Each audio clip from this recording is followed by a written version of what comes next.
O passageiro do nono andar. Era uma noite onde o céu parecia ter sido esquecido pelo sol, uma escuridão espessa que se arrastava sobre a cidade, e as ruas, vazias e silenciosas, pareciam mais um pesadelo que se estendia além da realidade. O Hotel Rota do Campo, um edifício solitário erguido há quase um século, se erguia como uma lembrança do passado, seus corredores ecoando os passos de almas que já partiram. Era ali, no nono andar, que a lenda tomava forma. Um mistério que ninguém ousava desvendar, mas que todos, ao menos uma vez, sentiam o peso de sua presença. Eles diziam que no nono andar algo se escondia, algo que não podia ser explicado pela razão humana. O elevador, antigo e rangente, subia todas as noites, levando um passageiro que ninguém via entrar e que nunca descia. Seu nome, se existisse algum, era uma sombra de uma palavra que ninguém se atrevia a pronunciar, mas todos sabiam: o passageiro do nono andar. Durante anos, aqueles que se hospedavam no hotel diziam ouvir o som do elevador, o estalo das portas, fechando-se como se algo tivesse sido trancado lá dentro. Mas ninguém jamais o viu, e quem o viu jamais retornou com a mesma sanidade de antes. Porque ele não era um homem, não era uma figura humana, mas algo que atravessava as barreiras do tempo e espaço.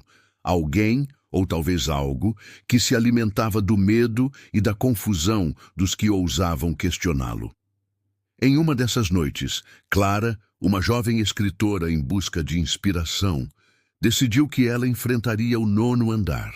Ela sabia da lenda, ouvira os sussurros na recepção do hotel, mas sua mente racional, acostumada a analisar os mistérios com a lógica da palavra, não se permitia acreditar naquelas histórias sombrias que outros contavam como se fossem uma verdade absoluta. Ela subiu até o andar onde ninguém ousava ir, o nono andar, e quando o elevador parou, uma sensação gelada percorreu sua espinha, mas não se deixou abalar. As portas se abriram e ela entrou. O ar ali estava denso, como se o tempo tivesse congelado naquele espaço e ali, entre as paredes silenciosas. A sensação de algo vigiando-a era quase palpável. As lâmpadas tremeluziam com uma luz fraca, como se não quisessem mais iluminar aquele local.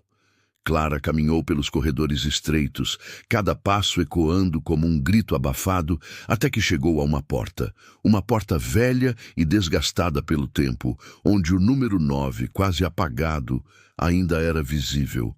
Ela sabia naquele momento que havia chegado ao fim de sua busca.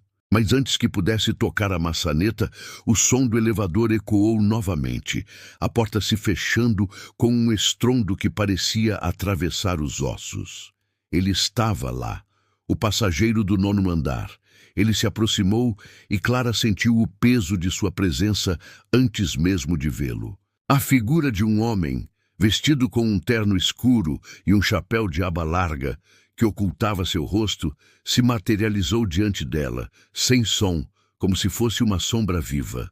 Suas mãos, brancas e finas como ossos quebrados, seguravam uma mala velha, e seus olhos, se é que havia olhos ali, pareciam olhar diretamente para sua alma, como se soubesse cada pensamento, cada medo, cada segredo mais profundo que ela guardava em seu coração. Ele deu um passo, então outro, e a cada movimento, a sensação de que o mundo ao redor dela estava desmoronando se intensificava.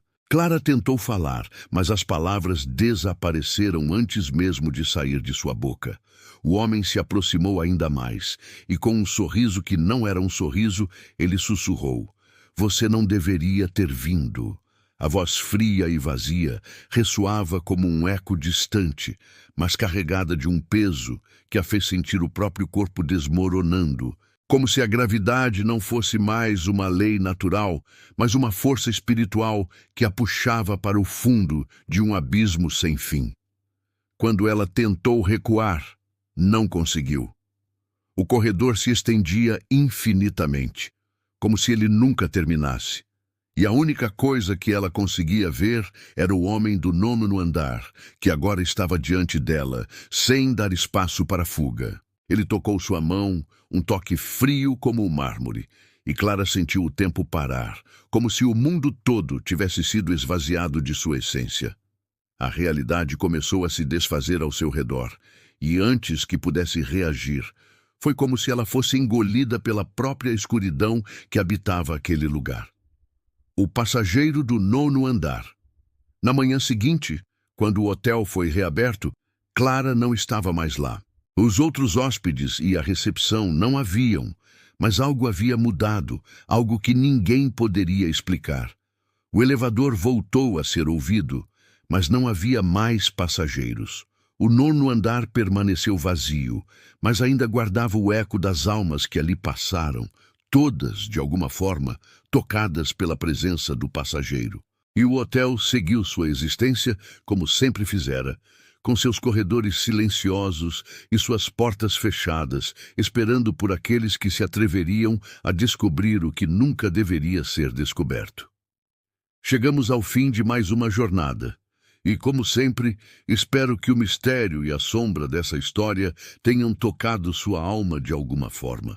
Se você gosta desses relatos, se inscreva no canal, curta este vídeo e compartilhe com aqueles que, assim como você, buscam as histórias que vivem além daquilo que os olhos podem ver. Nos encontraremos em breve em outra história, outro mistério, onde a escuridão e a luz se entrelaçam e o sobrenatural nos desafia a olhar para o desconhecido. Até lá e lembre-se, nem tudo que vemos é real, mas tudo que sentimos pode ser eterno.